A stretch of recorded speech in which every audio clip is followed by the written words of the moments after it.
welcome to the Messiantics Podcast, a podcast about all things Messianic Judaism. Each episode, we will be sharing our opinions as we tackle some of the biggest issues in Messianic Judaism. Now, here's your hosts, Rabbis Eric, David, Jonathan, and Toby. Hey everybody, this is Rabbi Jonathan, and today we're going to kick off a conversation. We're going to try to stick around the areas of kind of just like odd experiences at whether it's our own services that people who've joined our congregations or services that we've seen at conferences and other congregations that we've been visiting, especially in regard to things that we would consider disruptive or distracting things. As far as in the expression of worship, especially in the expression of worship, regarding both men and women, there's all equality here, equal distracting opportunities. So things like blowing shofars at the wrong time and rattling tambourines on the offbeat, which my extended family comes from Church of God movement, so the clapping on the offbeat is tradition and or required for salvation. So we don't judge. We're just going to talk. So anyway, tambourines I think would be a good one to start with. As a worship leader, as a former worship leader, I'm assistant rabbi now, but as a former worship leader of 15 years, in solely Messianic, setting. Well, being involved in worship for 15 years, worship leader. My first 4 years in the Messianic movement, I played bass on a worship team. But when you're involved in worship, it is especially maddening when someone decides to bring an instrument of their choice. It's usually a tambourine, and decide that they want to bang it during worship, and it's incredibly distracting, actually. It is out of order. Now, some people would look at that and say, well, there's freedom in worship, and there's this, that, and the other. And I'm like, no. No. People love that word. Yeah. Believers love the word freedom. Yeah. Freedom, liberty. Because they think that freedom means we can do what we want as long as we're expressing it towards the Lord in worship. And there's freedom. Let's just be free. Let's just be free to act nuts. And that is not what God intended. And I know a lot of times we laugh with the tambourine stories, and I think they're funny looking back. But when you're up there leading worship and you can hear it, it's maddening. Yeah. And the double problem is it's a two-sided problem. Not only do you have the person bringing in the tambourine, I've seen shamashim, who are tasked with making sure things are orderly during service, like afraid to go up to him and talk to him. Like, hey, can you wait? No, because they want to be nice. Yeah. Because they think that, serving the Lord is like, well, we just need to be nice to everybody and never say anything. I mean, I was in Savannah. When I led worship in Savannah, we had a lady that brought in a tambourine. This lady had been coming for a while. Came to Torah studies, involved. Banging a tambourine one day, just brought it in. Hitting it against her leg, Yeah. And the rabbi at the time in Savannah, he walked up to her. And this is what I loved about him. Like, if he saw something, if he saw a weed come out of the ground, he was like, excavator, dig it out. He was, proactive leadership, right? Plus the 5 feet of dirt around it. Right. So he just went up to her and said, hey, listen, it's very distracting. I know you mean well. She never came back. Oh, he took away a tambourine, man. Over a tambourine. Yeah. I hate unauthorized tambourines with a passion. So saying unauthorized tambourine suggests there's such a thing as an authorized tambourine. Look, if a license you can have somewhere. Exactly. In my opinion, if you want to participate in worship in the congregation with an instrument or with a microphone or whatever, you have to be on the worship team, right? And if you're on the worship team, that means you've been approved by the worship leader and the leadership to be involved in that. And so if the worship leader says, hey, I have a great idea, you should use a tambourine in the set this week. Yeah. Awesome. I'm okay with that. I won't lie and say that I also still hate that idea because, like, one on stage invites the 30 in the crowd. Yeah. But nonetheless, like, that's one thing.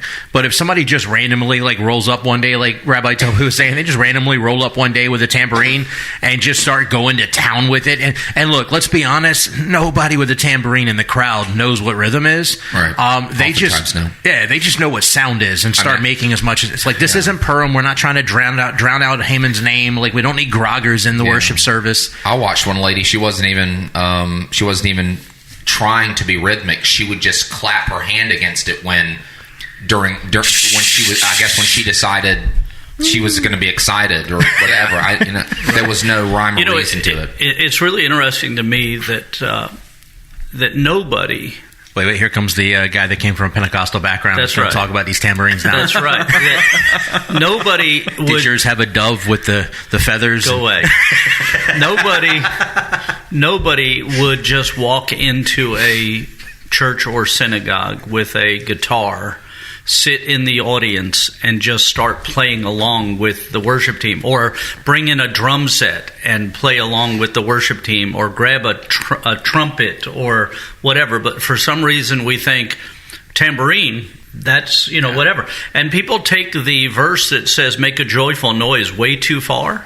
Yes. In this, and so nobody, to my knowledge, in the history of mankind has ever said what we need now is more tambourine. Yeah, no. I don't think that's ever been said in the history of mankind. So, again, tambourine has a purpose. It is a biblical instrument, playing the cymbals. It is a biblical instrument, but it is an instrument that should be part, if it's going to be used, should be part of the worship team or authorized by the worship leader. The same way shofars. Mm-hmm. Shofar is an instrument. It's an instrument of praise. There are purposes for a shofar.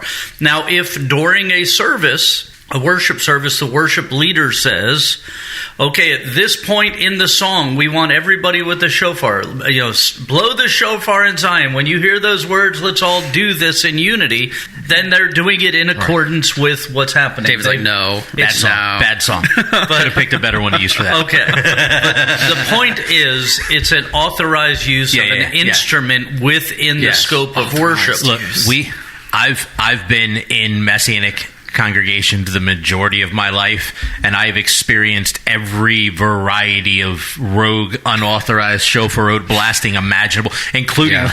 I've only seen that. I've only seen that one. I've only seen shofars being blown once. Tambourines, numerous. Yeah. Including not this past December, but last December, 2021 at Southeast Regional, where we actually had to get up and move seats because the entire row of people behind us, we're talking like 30 people behind us, the entire row had shofarot out, and we're blasting them at the most obscene times, and it had nothing. Like, nothing's worse than when somebody's up preaching and you pull out a shofar and start blowing it. Like, it's just absurd. And so, like, in our congregation, because I've experienced this and I've seen so many times, and I've been in congregations, and I won't name names, but I've been in congregations where, like, the attitude of the leadership was, like Rabbi Eric just said, make a joyful noise unto the Lord. And so if they want to do it, whatever.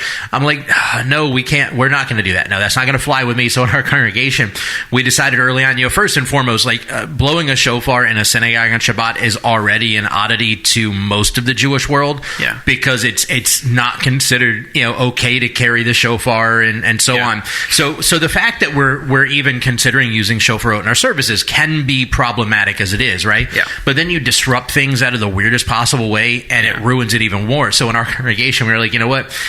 We're a Messianic synagogue. Like, I understand a shofar has become like the symbol of Messianic Judaism in a lot of ways, and everybody's like, we're going to blow shofarot and and all this. So in our congregation, we're like, all right, the way we're going to try to kind of hold the curb a little bit and the hurt a little bit and kind of mitigate some of this is we have two specific spots in our service that we have intentionally designated as like free for all. Everybody can grab a shofar and blow it.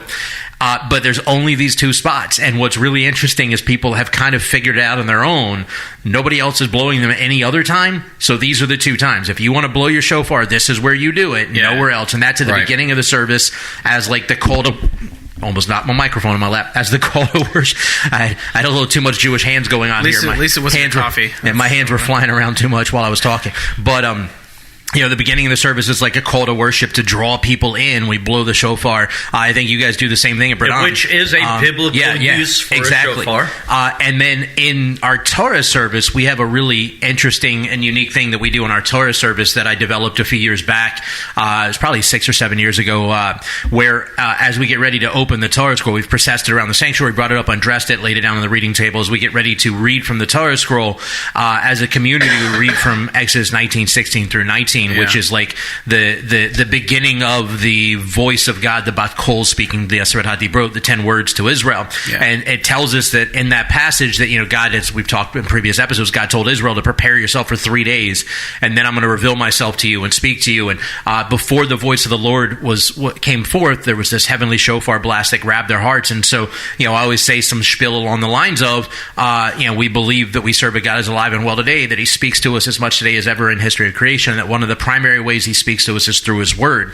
So as we prepare to hear his voice come forth from his word, we blow the shofar to commemorate what Israel experienced at Sinai, but also to awaken our hearts and prepare ourselves for the voice of the Lord about to come forth from his word. And so we allow everybody, we'll read that passage, and then after the last word of verse 19, those that will all blow their shofar together, and then we open up the Torah scroll and read from it. It's actually a really cool addition to our service. Yeah, and we want to make clear, or at least I want to make clear, I assume the other guys will agree with me, that the shofar has a powerful sound and prophetic, and it's prophetic, and it's meaningful. And when somebody who knows how to blow a shofar blows a shofar, it does grab the heart of the listener, and all of those things. So we're not anti-shofar. Yeah.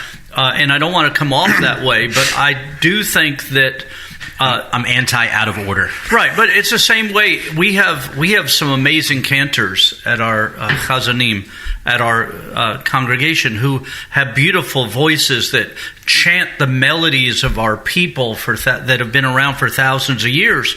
And although when you listen to them, it touches your heart. It raises the spirit within you. It draws you into worship. We would never expect a chazan or a cantor to stand up in the middle of a sermon and just start canting Lecha Dodi or one of the prayers of our people. It just wouldn't happen. And likewise, the shofar is a powerful instrument. It's an instrument of war. It's an instrument of worship. It's an instrument of coronation.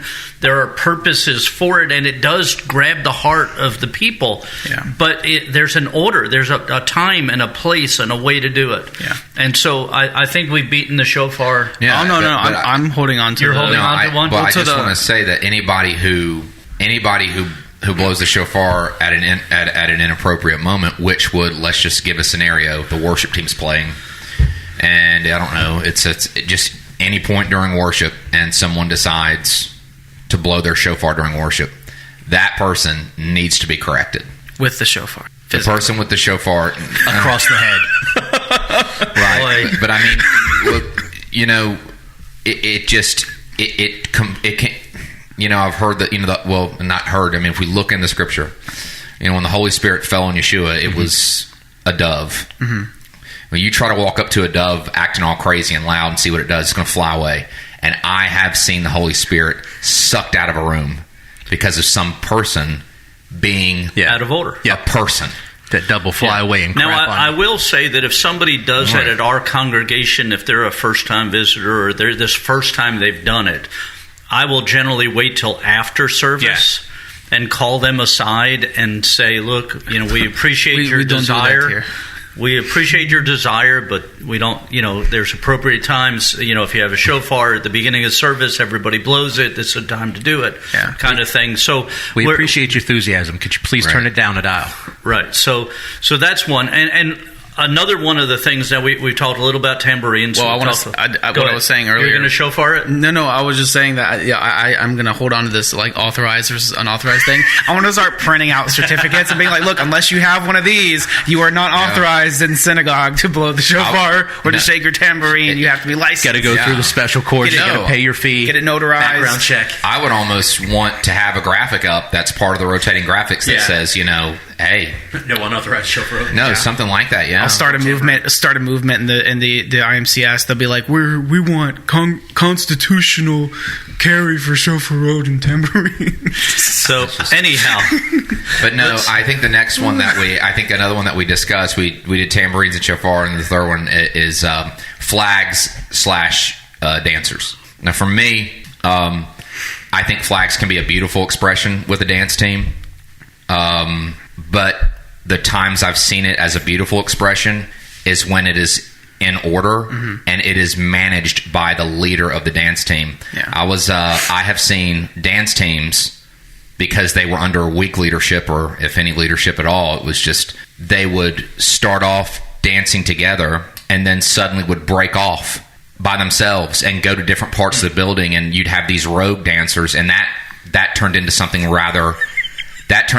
inappropriate that led to someone getting removed from the dance team because of a spirit, which was being allowed because the dance leader wasn't leading. Wow. So for me, like, I don't want to see that stuff. And like, we had a lady at one congregation, one of my congregations I attend, we called her the flag lady.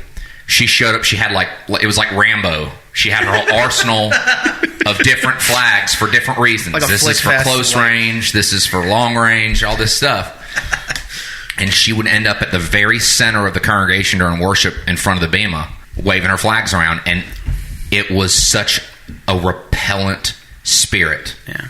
It was, so I'm not for the rogue dancers. Yeah, I think that what we're dealing with in a large, because at least what I hear from you, Toby, is the demonstrative me-isms. Yes. Yeah.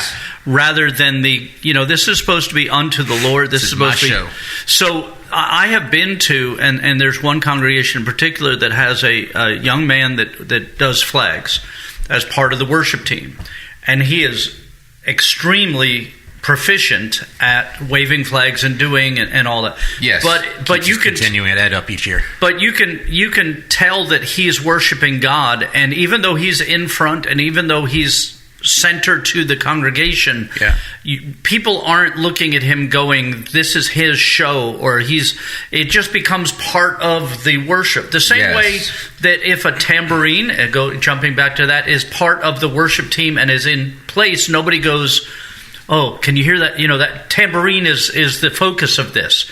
And the same way, we have our worship leader, Tamra, is an amazing piano player. And if you watch her playing the piano, she's doing all kinds of things with the keys and going but it's not flourishes.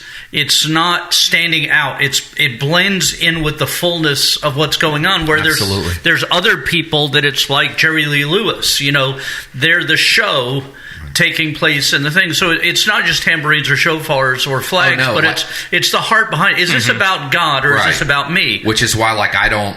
I've been in worship teams where we spent 30 minutes working on guitar solos, and I'm like, what are we doing? Yeah. Because that guitar solo isn't proclaiming the Word of God. And in all my years as a worship leader, I don't think I've ever done a guitar solo. I'm not. Be like Tim Hawkins' guitar solo, where he's like, guitar solo, I've never really done it. Yeah, but I think that's really part of the issue is the heart. It is the person doing the flags because they're worshiping God, and there are those who do that. You can tell it's not about them. I've seen there's one lady at a congregation I've been to that does flags as part of her worship, but she stands in the back and she's not drawing attention to herself, and she's just worshiping God, waving flags, and she's not hitting anybody. Nobody's ducking to get out the way. It's not all of that. It's just her form of worship, and it's authorized. Yeah. The leadership said you're welcome to do this as this. It's not just somebody pulling out a flag from somewhere and just waving it on their own without any. Yeah, and you can even see it with people during liturgy. Like, for instance, no, I don't want to be legalistic about this and say you can't sing loud or anything like that, but I've been to conferences and I've been in congregations where I've heard people just in the congregation and they're singing liturgy and they're singing like an opera singer and they're really loud, and I'm like, okay, you need to cool it. Yeah. And I was at a congregation where it was a woman that was singing really, really loud, and she was just belting over the worship leader and everybody. And the rabbi said we've had to have several conversations with her about, you are singing too loud, you're singing over the worship leader, and it's getting a little outside of order. Yeah. Yeah, it's one of those things, and Right. you said the word leader several times. The reason we have a worship leader is because the other people are supposed to follow the worship Yes. leader. We have a liturgy leader because they're supposed to follow the liturgy. They're not supposed to lead the Right. liturgy. The congregation follows the leading of the person who's leading the liturgy. Yeah, I mean, I'm a cantor at my congregation, and I am mindful of my volume Yeah. when I'm singing, Yeah. and I'm not leading. Yeah. Yeah. Yeah, it's funny. I was actually doing liturgy one time, and it's someone started off in the audience with the wrong key, and I got to where we were, and I was able to, because I had the microphone, I was able to bring it back to the right. But someone had started off. I was like, no. You are not leading right now. That's when I lead liturgy, people tend to say I go a little fast, so when I intentionally slow things down, I'll intentionally slow it down so that everybody can follow along with me. But if I get 2-3 lines into that prayer and notice nobody is singing with me, I'm going to go back the way I do it because I'm leading. So I'm Yeah. And so we've talked a little about tambourines and shofars and flags, and from flags, it's almost a natural transition to tallitot. Yes. Because I've seen And people. kippot. I've seen people who use their tallit as if it was a flag, who, and during worship would pull their tallit off and start spinning it and waving it in the air and it's like, come on, people, let's, dragging it on the ground, all kinds of stuff. Tallitot are, I had somebody get mad at me once because in our service, I wear a tallit the entire service until the message. And at the message, I take my tallit off and I set it down, and then I preach. And then at the end of service, when the message is over and I'm getting ready for the Birkat Kohanim, I'll put it back on. Well, the reason why is because originally we didn't have AC over the center part of the stage, where there were no vents there. There were vents on the sides of the stage, where the worship team was, but there weren't vents over the center where we stood. And so it would get really hot. So I would just take my tallit off because it was just boiling up there. Now it's more habit. And now it's more comfortable. So I take it off and I just keep rolling with it. But I had somebody that actually got mad at me, and it was one of the reasons they gave for leaving our congregation was because I took my tallit off to preach. I'm like, bro, I wear a tallit katan all the time. Yeah. The tallit gadol is literally just there for symbolic purpose at this point. Yeah. That's it. But it's funny how people get so out of whack over things like a tallit, and like you were saying, people dancing around and swinging them around and they become flags in a lot of ways. It's absurd. There's a reverence to the garment. It's got a purpose and there's a reverence to it. It's a garment of worship. It's a garment of sanctification. It's a garment. It's symbolic of the priestly garments. It's symbolic of of the Torah itself. Of God's covering. It's those things, and it can be a phenomenal resource. And there are those that theorize that when Paul said to go into your prayer closet, this is what he was talking about, because there are certain aspects of traditional liturgical prayer that you fully wrap yourself and encompass yourself in the tallit as you're saying the prayers. And so I fall into that camp. But Paul, I agree with all that. I do too. I just think it's weird when I see things like one time I was at the airport in Atlanta and I saw this group of women and they were walking and they were wearing regular clothes, like regular clothes as far as that they weren't dressed like Hasidim or anything. I don't think they were Jewish at all, to be honest with you. But they were just walking, and they were all wearing male tallits. Oh, wow. And it just looked so weird. And I have to say that I think it's really weird when I see a woman wearing a male tallit and a kippah. Yeah, I was going to bounce on that too. It's weird. Yeah. It's go ahead. The Torah makes it clear that a woman should wear women's clothes and men should wear men's clothes, and how we want to define what that looks like look, whatever. But there's one thing that's for sure is a tallit gadol. There are tallit gadol. There is a style of a tallit gadol that is very masculine looking. Yeah. Right. And then they make the same talit gadol that is made for women that have, like my daughter has one that's that we got her for her bat mitzvah. That's like silk and like see through and got like this purple and pink like. It's clearly for a young lady. And I would never be caught. Feminine isn't bad for exactly. a woman. I would never be caught dead in it. Right. But. And my wife has one that she doesn't wear it very often, but she has one that's got like pink doves all over it and all this kind of stuff. Like there are tallitot for women that are made specifically for women, and then there are tallitot made specifically for men. And a kippa's similar conversation. There are kippot that are, because it is becoming more common in some of Judaism, ordinary Judaism of what's the word? Normative, thank you. Because look, let's be honest, this whole episode shows that Messianic Judaism is abnormal. Yeah. Well, even in a lot of ways, even in the Messianic sphere, like even getting men to wear kippot, like unless a congregation requires it, like it's still a 50-50 whether or not men are wearing them or not. And so like there are kippot because normative Judaism, in a lot of ways, are moving towards women being able to wear a kippah. There are kippot made for women that are like, the Mennonites have the little doily-looking things. I don't know what they're called, but the little doily-looking things. They right. That's the technical term. There are kippot for women that are like that are doily. My mother-in-law has one that actually I think my mom has one as well. That's like this. It's made out of like jewelry metal with like little beads, and it's twisted metal all together, wire twisting all together with beads and stuff on it, and it's got like a barrette comb on the backside that clips into the hair and what have you. Like it's very feminine, very ornate, very obvious for a woman. Like I wouldn't wear it. Like it would look dumb on me. Also, I don't have hair, so it'd be hard to keep it on. But aside from that, like it would. I think if we use some effort, we could get the comb into the flesh and get it there. I joked once about having they do the surgical implants for like the like weird canine teeth and all this kind of stuff, like for aestheticism, and it's like I'm gonna have snaps surgically implanted on my head so I can just snap my keep on. That? I don't. I mean, I'm sure somebody could do it, but no.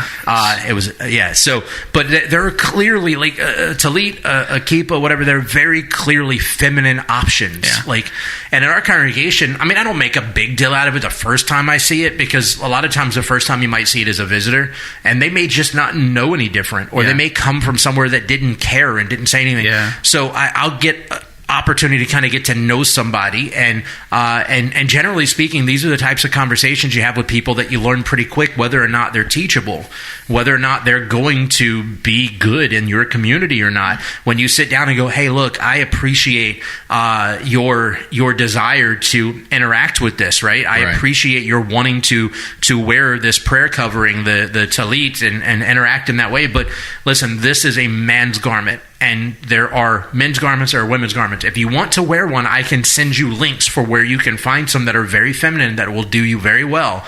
But what you have, that black and white one, is very clearly a man's garment. Yeah. So I do think that, I was going in the same direction. They make them age specific too. Like you can go like boys keep like they make little like baseball pattern and basketball. It's like clearly no grown man is going to wear that.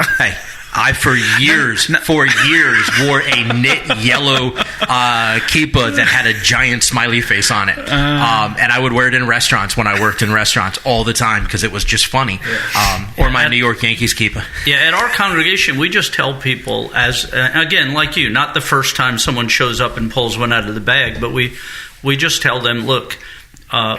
If you want to wear a talit, that's wonderful. If that's your conviction, you're feeling led to do that. But if you're a woman, you should wear a talit that no man would put on. Right. That is so clearly feminine, because the fringes were commanded to be put on the corners of your garments, and men's garments and women's garments were different, and they were identifiably different. So a woman's garment should be a woman's garment. It should be, and there are beautiful ones. My wife has one that's silk, hand-painted silk.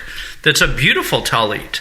But it's one that I would not ever wear because it's so feminine that it's clearly not something I would wear. Now, just out of curiosity, this has nothing to do with the direction of our current conversation, but I think it's fun to throw a poll out every once in a while. What's your preferred style of talit? I like the over the shoulders. Like I You don't. talk about wearing it? Yeah. How do you? Well, I mean, because it goes down to the size. Like, you can't take a 24-inch wide tallit. Oh, no, and throw I it have up a over your 70-inch. shoulders. Yeah. No, I like the ones that you wear standard around your shoulders. The only time I ever wore like the gadol was when I had to borrow David's at the Southeast Regional, because all the kids all the young adults they brought up to do Torah readings, none of them brought tallits. And I had to give them all my extra ones, including the one I was wearing. Show up to Torah reading without a tallit. Yeah, Get out of here. So, And I wear a 70-inch, don't get so me it's the started on long that. one that you can wear like a cape. Yeah. Or it's every superhero has a cape. So I prefer the large blanket style, the 72 to 80 inch, and I have it tossed up over my shoulders. And I mean, the tradition, as far as the tradition goes, the tallit gadol is not what's commanded. It's a ceremonial garment. It's there. Honestly, it's there as a loophole to get out of making effort to wear a tallit katan all the time. If we're being honest about why a tallit gadol came on the picture to begin with, because four-corner garments weren't common anymore. So we went, here's a way to get around this, right?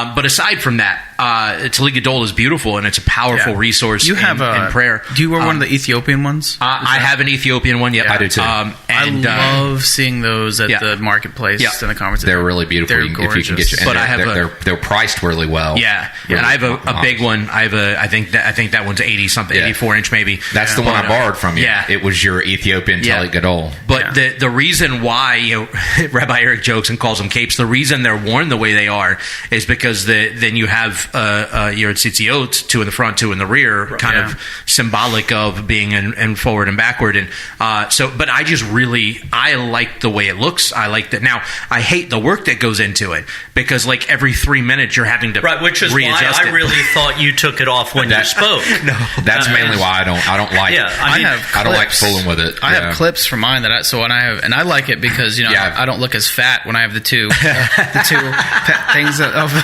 front. So I'm like okay, I look reasonably good. It's kind of like people ask me every time I go preach somewhere, teach somewhere, and I open up a question answer time. Someone, do you wear a beard because you're Jewish? And I said, no, I wear a beard because I'm ugly and it covers part of my face. So you wear your tallit that way because you're fat. Is that what you're saying? There's an Orthodox jeweler that came out. I've had him for a few years now. That came out with these. They call them tallit jewelry, but they're like tallit rings. They're these neat little rings that have a specific design where the metal's twisted in such a way so that it kind of grabs the tallit. So when you put it up like I do with the four corners and all, you run the front corners through it. Instead of having to wear clips, you run the front corners through it as high as you want, and it kind of holds everything together right here. So more or less all you have to do is every once in a while pull it down, because it will slip backward, but you pull it down a little bit. Where do you find those? I'll send you a link for it. As a matter of fact, I could put a link in the I wear podcast. mine like you do. I wear, I like. Okay, so I'm the only one that does the shoulder. No, he does. No, I do the shoulder, but I have the one that I can wear. He has a big one, but he does it. When I do weddings or things like that, then I'll wear it long.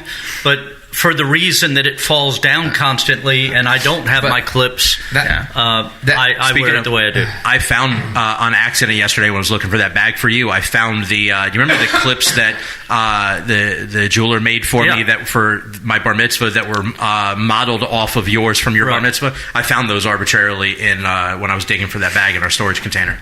Well, that's cool. I want to say that, but that leads to talking about the tallit leads to just another thought that I have, and that's the tallit is one of the most beautiful parts of Jewish worship expression to me. The first time I walked into a Messianic synagogue, that was one of the things. It was two things that I'll never forget that really impacted me more than anything. It was the sound of the Hebrew language, and it was the tallit.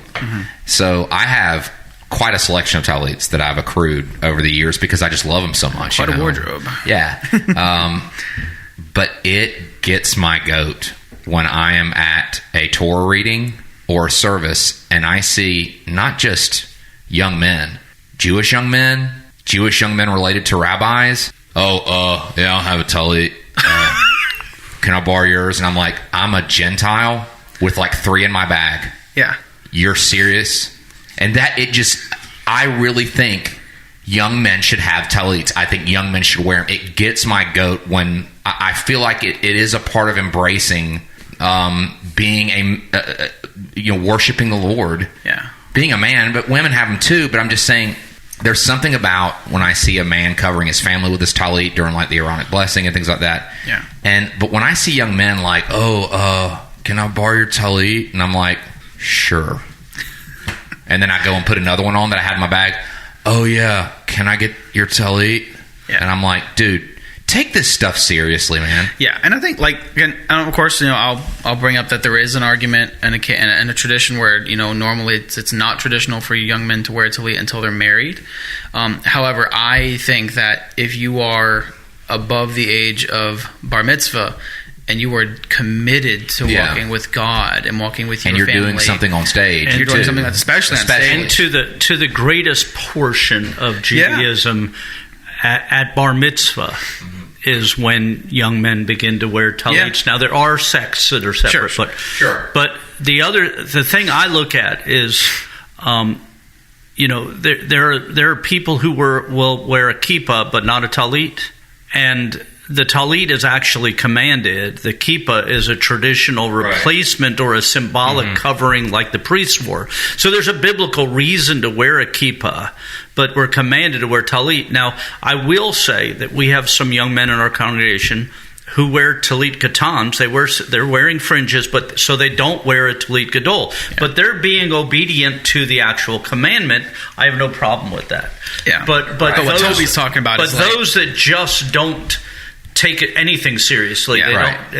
I'm here for whatever reason. Toby's talking about young men woke up in the hotel room at the conference, wore the suit their mom packed for them, and or a t-shirt. Yeah, and showed up. Help me out, man. It tells me like how much of you have to own this stuff. Right. See, it's that kind of stuff that I go back into. Yeah. Own it, not as in buy it and own it, but own it as in make it a part of who you are. Yes, make it a part of who you are, because those are the people that God uses. It's the people that weren't perfect, but it's the people that were like, I want as much as I can get of God. And God's like, it's all available. Yeah. It's just some people are fine with just a little bit. Right. There are things, and you mentioned earlier, Rabbi Toby, that when you came into a synagogue, the Hebrew moved you, seeing the tallits moved you. Yes. Wanted to cry and didn't know why. The things that really affect people's hearts are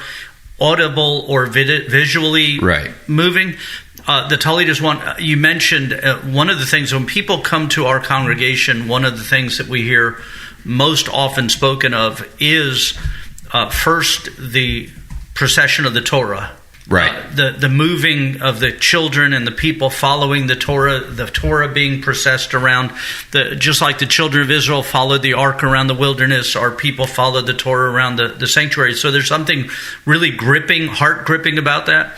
But the other is something that you mentioned a minute ago, and that was when we gather together at the end of service for the Birkat HaKohanim, the Aaronic benediction, and the husbands and the men who are there gather together with other and place the husband places the tallit over his wife and his children and gather them together under this covering, this canopy of faith. Right.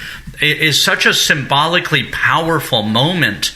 And we actually had just a few weeks ago, we had 1 week where we sang like Marty Getz and Misha, the Aaronic benediction that they do. I didn't cant the benediction, and then the next week my throat was hurting. I didn't cant it. By the third week of not canting it, we had people from the congregation coming up and saying, "Look, you can't not do that." Yeah. That part of the service is so meaningful when my family gathers together, and I love the song, and it's great that we're singing the song together and all that. But there's something about having our congregational leader bless the congregation and each of the families gathering together and under the tallitot and together as under the canopy of their family and participating is something that's moving and heart touching. Absolutely, yeah. And it's and all these things that we talked about from the tambourines to the shofar. Did you get to say everything you wanted to about shofars, Jonathan? Pretty much. Okay. I did want to touch on flags before we go again, though. Yeah, I did have something to add about that. Okay, well, go ahead. But I just didn't know, because I was just saying all these things go back to we love telling these stories. We love laughing about them, but it really does mean that we only laugh in hindsight. Yeah, we only laugh in hindsight because these things highlight the need for order and in the service, and for those in authority to actually like step in and say something. Do something. But for example, this year we went this past Southeast Conference. We went, and in the handout they gave for the worship services, it and this is a soapbox for me, and I'm going to pound it. It drove me nuts that they had it written verbatim in there. Please do not, engage in like flag waving and unauthorized flag waving. Unauthorized flag waving, unlicensed flag waving. And so I show up, and they're like, people are waving. You got to tell them they've got to have flag licenses available. Flag license. I'm going to come up. I'm going to design a license for shofarot, for tambourines, and for flag. Go on the little. That's right. The little ribbons that go on the conference attending thing. Authorized flag waving. That's right. You don't have a ribbon. Sorry, you got to get off. No, it's fine. No, it's part of what this is. So, but like, and it was funny because you had some people who were waving like these little streamers. They weren't on a pole, so they weren't technically flags. Like the rhythmic gymnastics. I was like, dude, this is like, you're like crawling towards this. You're crawling. And then like by the last worship service, they were waving full on flags, but no one said anything. None of the leadership. I was like, y'all were gonna put it there, police it. Y'all were like the kids who like let's see if mom will like, if I do this little, like if I take the lid off the cookie jar, let's see if mom says anything. It kind of reminded me of when I was a kid. We used to get Charlie's chips. Do you remember that far back? I do. We used to get Charlie's chips. Do you remember the chips that came in the big tin cans? They delivered them like milkmen. Milkmen came to the house in my day and dropped off milk in the morning and then picked up the empty bottles. We used to get potato chips delivered to the house in a truck, like a UPS truck. Yeah. And they were like these big cans full of chips. And when we were kids, we would go in, and my dad would say you couldn't have any, but when he wasn't there, we'd go and we'd eat some chips. And then we'd fluff up the can to try to make the chips look like we hadn't eaten any out of it. And, by the end of the month, the chips are gone, and we're all, I didn't have any chips, And it's like incrementally pretending till you can't pretend anymore that we're not actually doing what we're not supposed to. And that's what happened with those. They had the little, it's not a flag, it's a streamer. And then it became a little bigger. And then and finally, the end of it, they've got these 20-foot flags like you see at a football game. Somebody yanked one off the back of their pickup truck. Back and forth. Of course, it's funny. David and I are over here trying not to die laughing at like 10 cans of milk getting delivered like in the 1950s. The thing I think is the most complicated about this, and I guess this is the angle that we really didn't touch on, is that yes, there is a need for order. There's an obligation for order, and there's a need for correction when things are out of order. But there is there's a difficulty to figuring out how, because interpersonal relationships are different with everybody, right? And everybody, especially today, everybody is so up in arms about everything. Everybody responds to correction in a different way. Some people instantaneously take that correction, absorb it, and they're good, and they go on. Other people, it may take weeks of just fierce anger before they go, oh, you know what? You may have been right. I'm sorry about that, right? And so I think one of the biggest complications to the conversation on the correction side is, how do you healthily bring correction in these scenarios, these situations, without hurting people's feelings or crushing them or making them feel like they're not allowed to worship freely in your congregation? I think there's two keys. One is that you should parent children that you brought into the world, and not just your own children, but for instance, if you're the one that discipled somebody, you brought them to the synagogue, you're there, you should speak to them if somebody does something that's not within the scope of the normative for that congregation, because different congregations have different ways they do things. But if they're hammering a tambourine, and that's not the normative for your congregation, then if you brought them, use your relationship to disciple them in how to properly do that. Secondarily, the leadership, actual leaders. Nobody, if you don't have a leadership position and you're not the person that brought that person into the world, you're not the parent to that child, you're not Timothy's father, so to speak, biblically, then keep your mouth shut.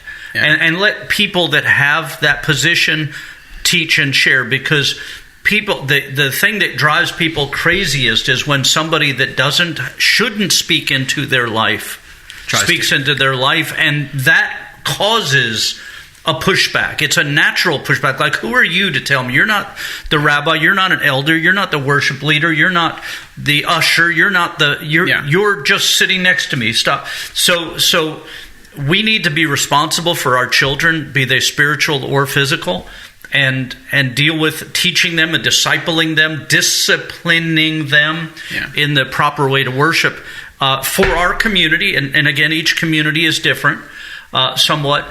And we need to, if somebody's doing something and it seems inappropriate to you, then go to a leader and talk to them about it and let that leader deal with it and trust them. If you go to somebody and say, that crazy person sitting next to me was beating on a tambourine, it drove me crazy and all, once you tell the leader, trust that leader is going to handle it the way God would have them handle it. Right. Because they may not immediately go over and talk to him. It's a first-time visitor. You may want to build a relationship to where you can speak into their life a little bit before you do. So you don't just go to somebody and say, you shouldn't be tambourine, and they go just leave the building because they don't want to be, tambourine, that's my thing. This is the only connection to God I have. Thing. And there are people like that. And I'm not just talking about tambourines, but there are people, their worship, their form of worship is that which may be out of order in your community, but it may have been wholly in order in the community they came from. Yeah. They may have been going to a synagogue for 30 years, and every service they beat that tambourine or waved their tallitot as if it was a flag or whatever. And now they're in a different environment. And they need a whole new line of products, right? And introduced to them, and they need to deal with that. So to answer the question, how do we deal with it? You deal with it using the authority that's God given. You're a parent, you parent. You're a leader, you lead. Otherwise, go to a leader and share it with them and let them deal with it, and trust that they will lead. Yeah, and things like conferences, you can, especially if you're a leader at a conference, you can say and add reminders at the beginning of services, like, hey, just as a reminder, we do, we ask you to please do this, please do not do this. I was at a conference one time, a youth conference years ago, and there was a rule where they did not allow young people to be off in rooms of opposite sexes together. I remember one time, it's funny, I was just hanging out with my friends, and all of a sudden I realized that a bunch of us were not by ourselves, but a bunch of us together were all in the room of opposite sex, away from the main group, and just very casually, the pastor... Rule breaker. Yeah, I know. The pastor mentioned that at the beginning of the service. He was like, please, young people, we just ask that you not be away from the main group and, differing gender mixes. Yeah. And, the other thing is, one of my favorite Proverbs 15:1, where it says, a gentle answer turneth away wrath, but a harsh word stirs up anger. When you do confront something, confront it with gentleness. Right. Because the worst thing a leader can do is nothing. Yeah. And you actually have to confront it. You actually have to do something. So was it the historian and you quoting from the KJV? No. No, it was the the first lookup that came up. We hope that this has been enlightening, enjoyable, maybe educational to you. Maybe. I hope that it was. If you have any comments or questions or thoughts, feel free to drop it on social media or on this post itself. And if you have any things you'd like for us to discuss in a future episode, feel free to do that also. It's always a blessing to be with these gentlemen and hang out and just share our thoughts, our minds. I was going to say, if I design a license for any one of these things, can we post a link in the in the podcast so people can download it and have one just for joke's sake? And actually, I was actually going to suggest that we post a link for ajudaica.com and such, because if they are looking for a tallit that would be appropriate to them, they can find it there, as well as we may put out a couple other links that people can find. And real quick plug, I'm sorry, I know we've gone over time, but men's conference is coming up in April 21st to 23rd. So if you have not registered, you can go to shalompensacola.com, go to the men's page, and you can find the Messianic Men's Conference link. Go ahead and register and sign up. It's only $70 for the whole weekend. We're going to have great speakers. We've got Rabbi Eric Carlson as our main speaker, and we're going to have axe throwing competition that week, so we'll get a bunch of good teaching, good fellowship, and a little bit of competitive edge. Thank you for listening to the Messiantics podcast. Make sure to subscribe so you can be notified every time we drop a new episode. And be sure to follow and interact with us on social media at Messiantics Podcast.